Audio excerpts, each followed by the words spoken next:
ұстаз Нұрсұлтан Ырсмағамбетұлы. Бисмиллахир-рахманир-рахим. Ахмадуллахи раббил алямин. Салатан ва саламан алал маб'усил амин Мухаммад Мустафа саллаллаху алейхи ва алихи ва асхабихи ажмаин. Амма бa'д. Ассаламу алейкум ва рахматуллахи ва баракатух. Пайғамбар саллаллаху алейхи ва салламның өміріндегі Шам жеріне жасалған әрі өзі қатыспаған тарихтағы талай тарихшыларды таң қалдырған ұлы жорыққа келіп тоқтады. Бұл Муъта шайқасы. Муъта шайқасы бұл хижреттің 8-ші жылы, біздің қазіргі милади күнтізбесі бойынша 629 жылы жаздың тамыз айының соңында болған екен. Тамыз айының соңғы уақытында, қыркүйектің басына келетін уақытта да болған екен. Бұл соғыс біздің кешегі исламды қабылдаған ұлы кейіпкерлердің қатысқан соғысы. Олардың ішінде Халид ибн Валидтің осындай бір керемет атқа ие болған, ислам тарихында, адамзат тарихындағы ең ұлы жетістікке жеткен қолбасшы ретінде танылған шайқас осы Муъта шайқасы екен. Муъта бұл мінекей Шам деген жердің кіреберісіндегі Хайбардың солтүстігінде, Шам мен Хайбардың ортасындағы, екі жазудың ортасындағы орналасқан Маан деген облыс. Қазіргі Иордания Хашимит корольдігінің оңтүстігіндегі Маан деген облыста орналасқан Сауд Арабиясымен шекарадағы облыс. Сол жерде жорық орын алған екен. Жорықтың себебі не? Себебі былай. Пайғамбар саллаллаху алейхи ва саллям сол Шам жеріндегі Бусра деген үлкен аймақ бар. Шам үлкен, Димашқтың айналасындағы үлкен қалалардың бірі. 9 жолдың торабы саудада орналасқан, керуен жолдарының барлығы өтіп жатқан, бір қызу қайнап жатқан бір үлкен бір экономикалық қала. Сол қалаға Пайғамбар саллаллаху алейхи ва саллям өзінің ұлы сахабасы Харис ибн Умайр әл-Азди деген сахабасын Бусраның әкімі Шурахбил ибн Амр әл-Ғассани деген, Ғассасина деген арабтың үлкен тайпасы Шамда өмір сүріп жатқан, бірақ христиандар. Соларға хатпен жібереді. Сөйтіп, жолда кетіп бара жатқан кезде, жаңағы Маан деген жерге кірген кезде, жаңағы Шурахбилдің қарамағындағы әкімдер бұның қолындағы хатын тартып алып, жаңағы сахабаны басын шауып өлтіріп тастаған дейді. Шурахбилге апарамын деп жолда өлтіріп тастаған дейді. Елші ғой, елші негізі не қылмайды? Өлтірілмейді негізінде елші. Елші қандай жағдай болса да, ол өлтірілмеу керек. Солай, заң, әлемдік заң сондай. Бірақ бұлар сондай опасыздық нәрсені жасап, Пайғамбар саллаллаху алейхи ва саллямның сахабасын өлтіріп тастайды.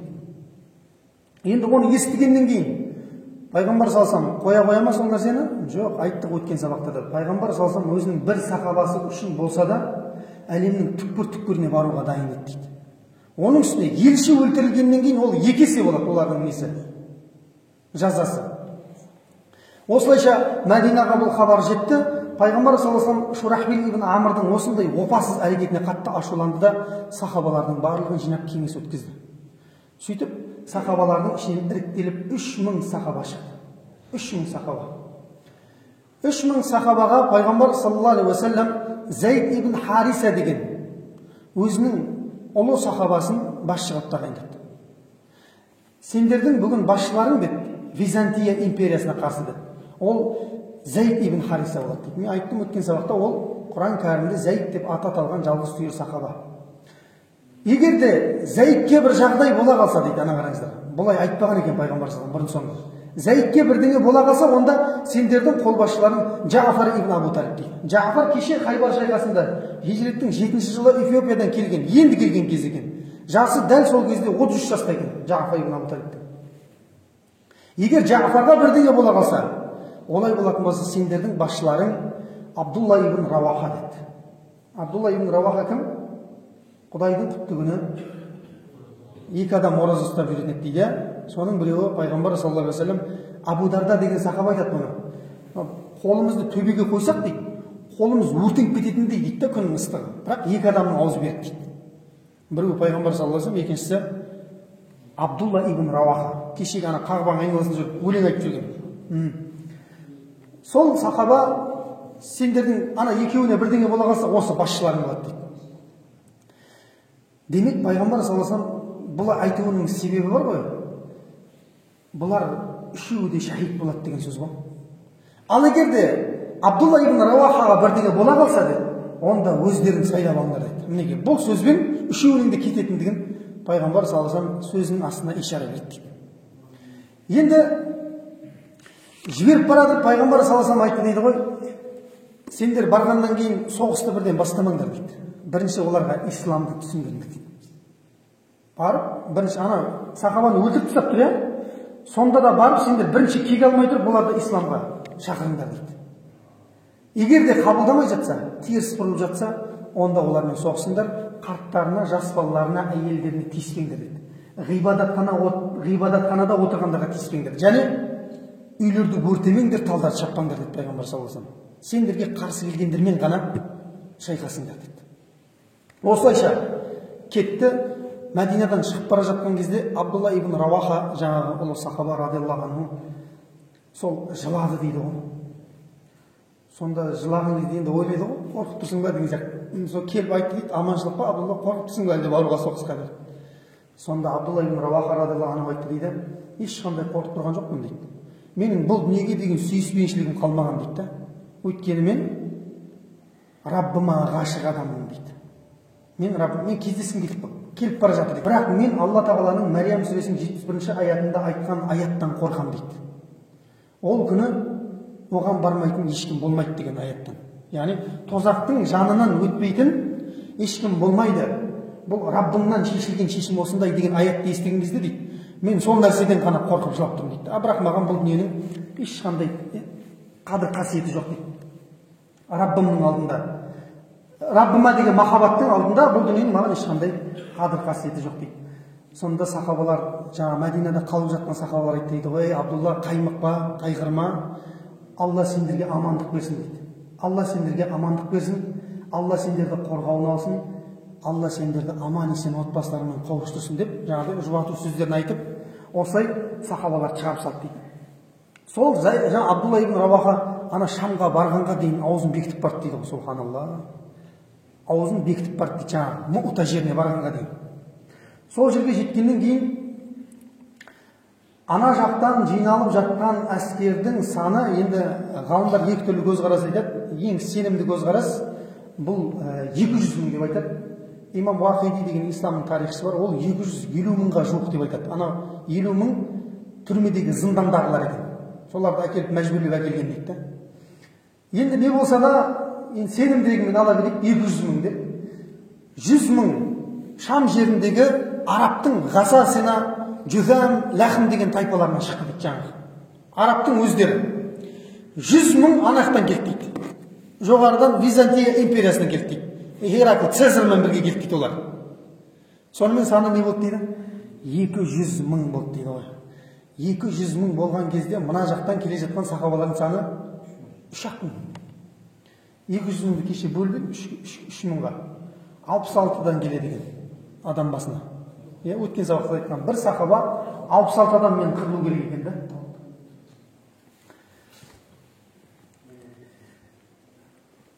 Бәрібір сахабалар талба не шешеді деп тұр ғой. Иманның мәселесі ғой бұл жерде. Осылайша 2 күн сахабалар ақылдасты ғой. Не істейміз? Енді ана 200 мыңды көрген кезде, ана 200 мың шеті көрінбейді бүйтіп қараған кезде. Әскердің шеті көрінбейді да. Құмырсқа сияқты тыпырлап. Сонда енді былай жүрек бәрібір адам ғой, пенде ғой барлығы. Сонымен не істейміз дейді ғой сахабалар.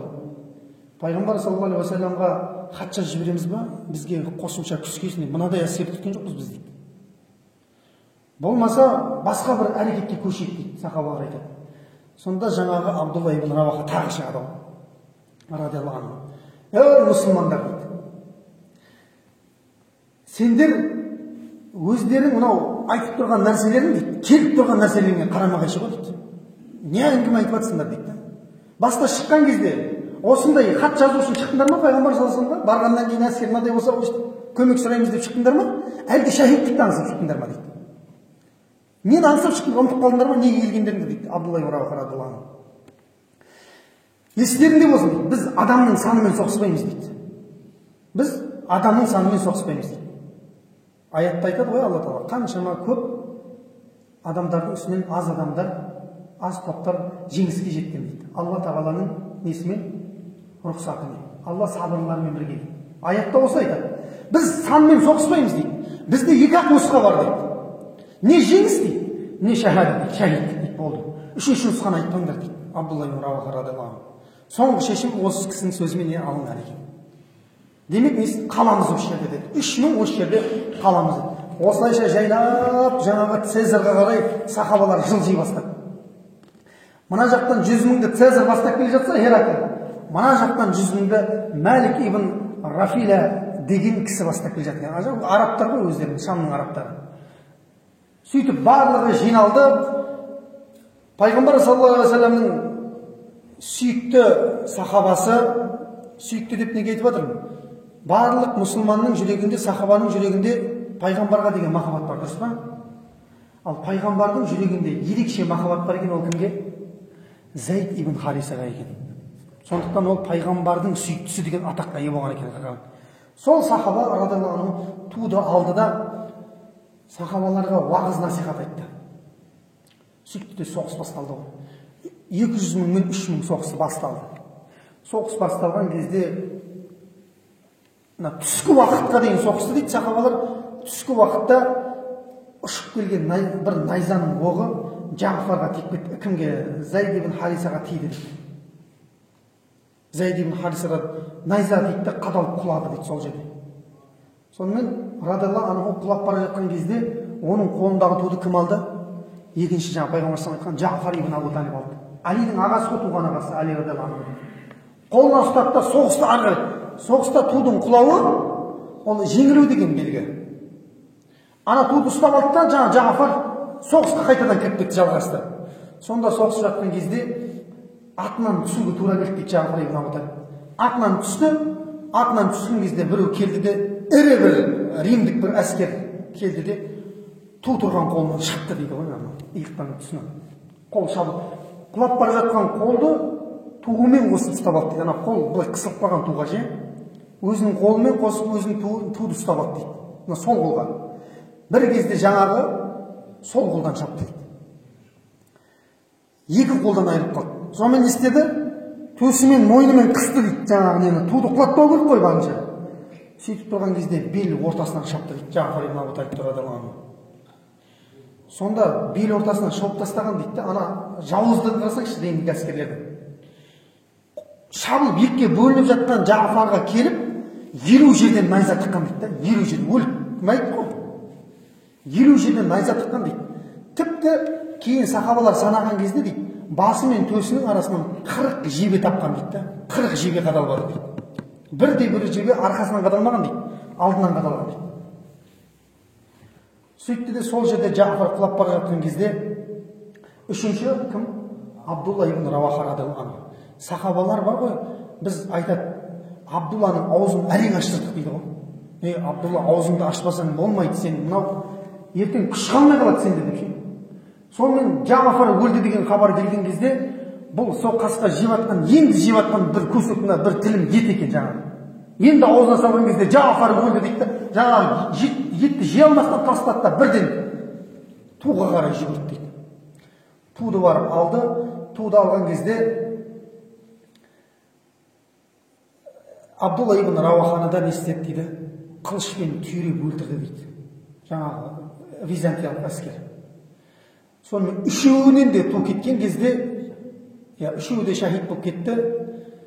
Ана соғысқа дейін 3 күн тоқтамай ораза ұстаған екен. Жаңа хабарларда қарап отырсам, Абдулла 3 күн тоқтамай ораза ұстаған. Негізі аузымды аяқты ашамын деген екен да ол кісі.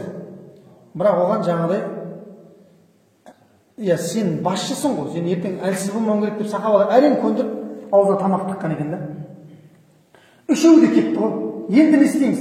Зайд ибн Арқам деген сахаба, ансарлық сахаба, бұл бәдірлік ұлы сахабалардың бірі.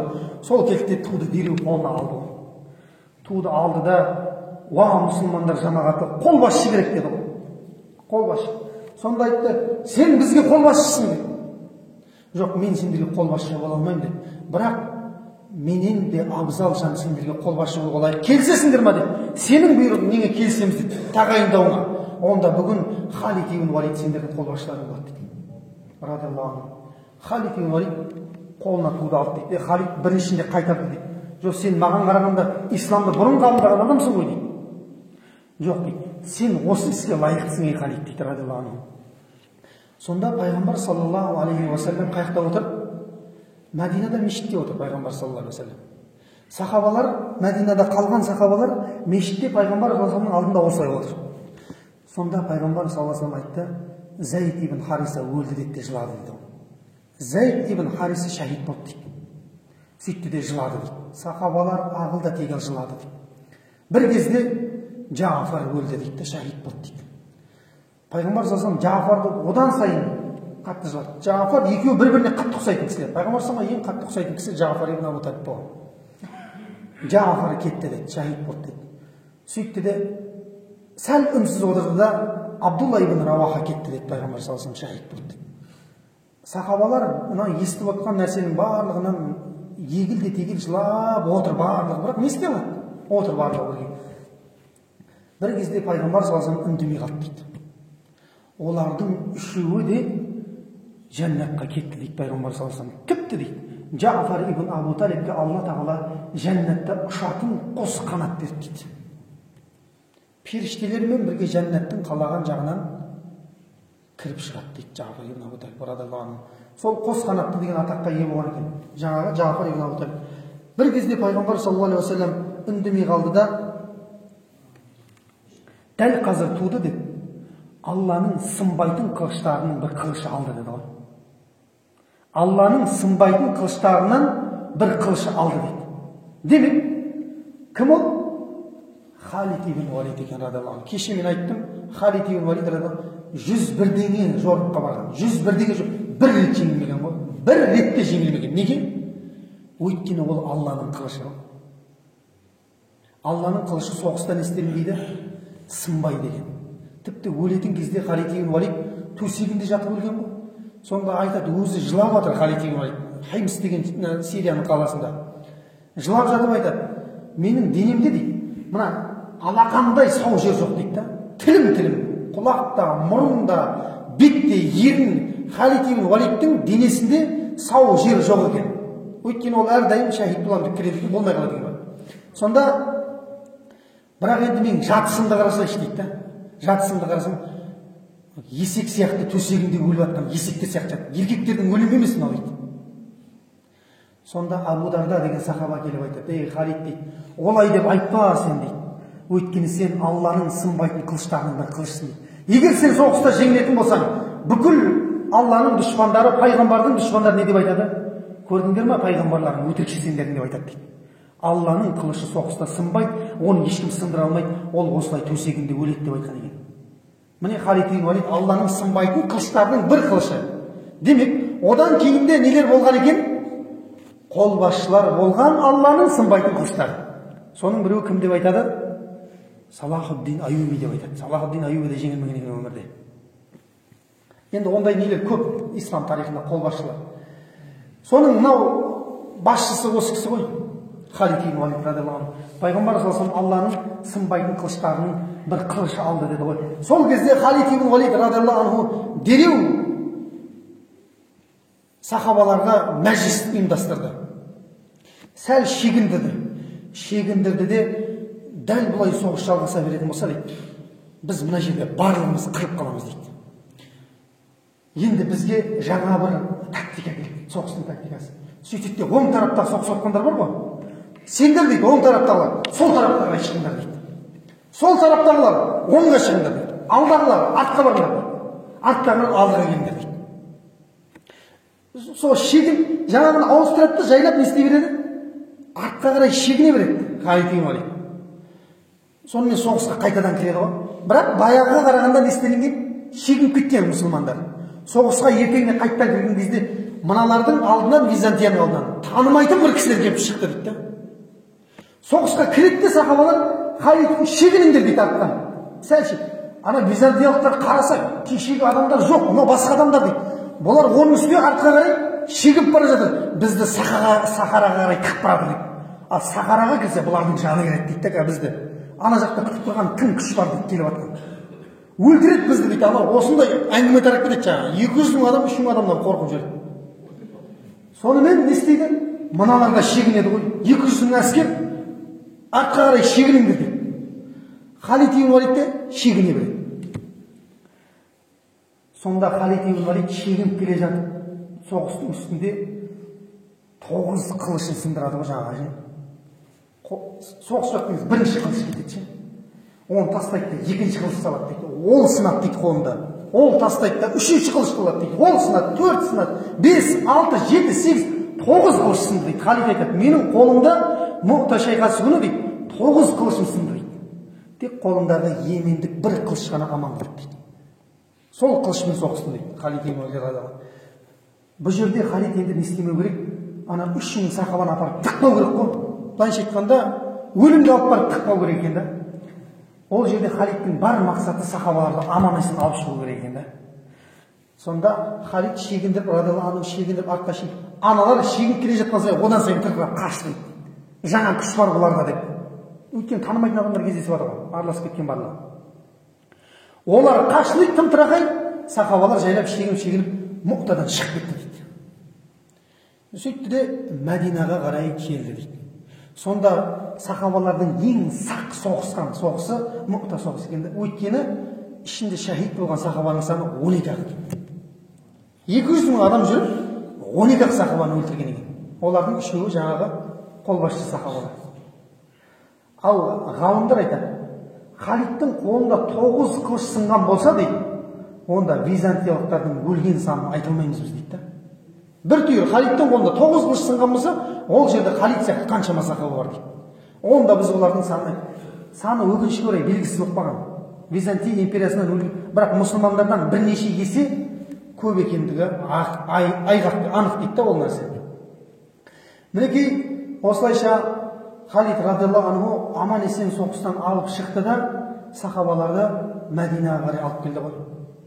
Мәдинаға қарай алып келген кезде Мәдинаның сыртынан жас балалар менен әйелдер күтіп алып, қолдарында тәпішкелер бар ғой. Бұл арабта тәпішке лақтыру деген ең не жаңағы?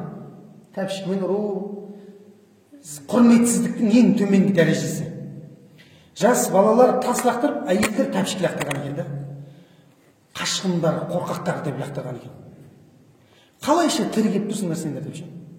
Қалайша сендер тіргеп қашқындар, қорқақтар деп аналарға тас лақтырған кезде пайғамбар саллаллаху алейхи ва саллям айтты, оларға олай деп айтпаңдар деді.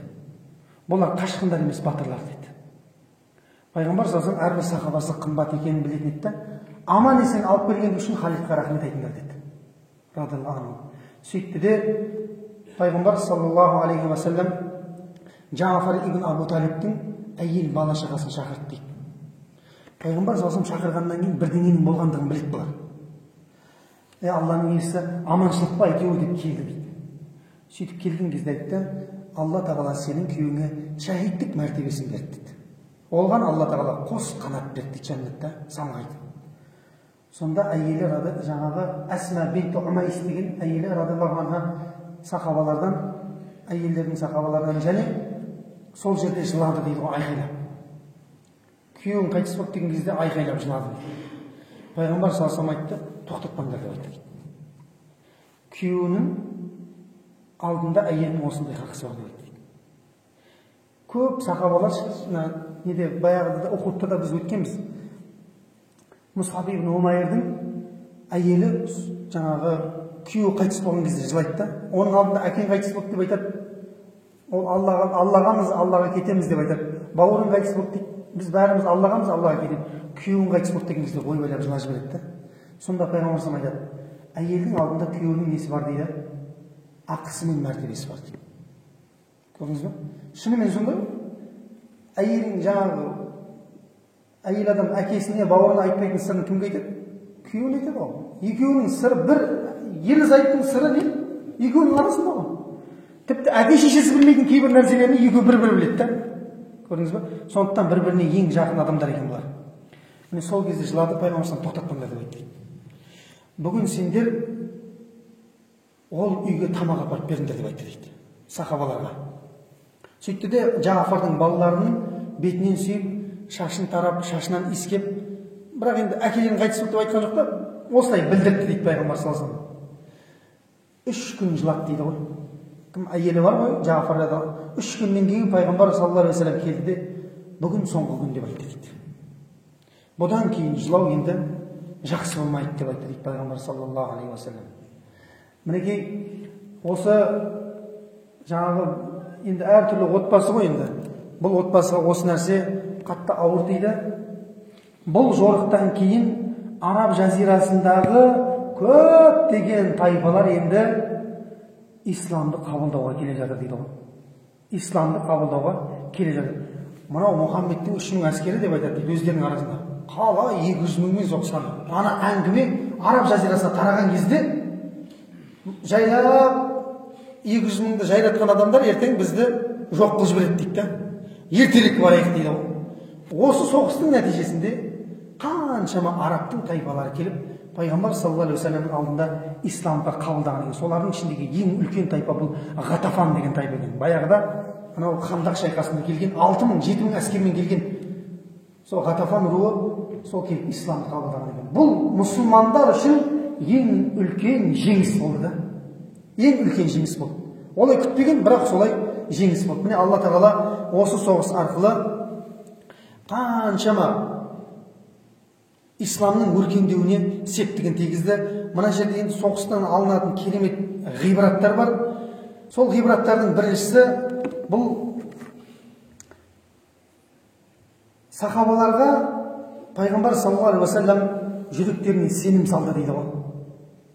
Мен жоқ болсам да сендер Алламен бірге болсаңдар, жеңіс сендермен бірге деген нәрсені. Бұл 3000-мен барып 200 000-мен соғысып атсақ дейді сахабалар. Бұдан көп әскермен барсақ біз Византия империясын құлата алады екенбіз ғой деген сенім ұялады дейді сахабаларға.